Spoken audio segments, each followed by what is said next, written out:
მან შენ შემოგევლე. წარმატებები ხო? აბა რა.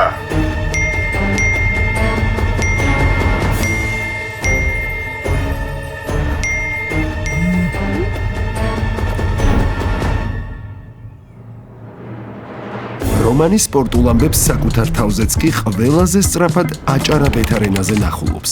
გაიგე სპორტული სიახლეები და ექსკლუზიური ამბები ყველაზე სწრაფად აჭარა ბეთ-არენაზე. გასართობი საინფორმაციო სივრცე მათთვის, ვისაც სპორტი უყვარს.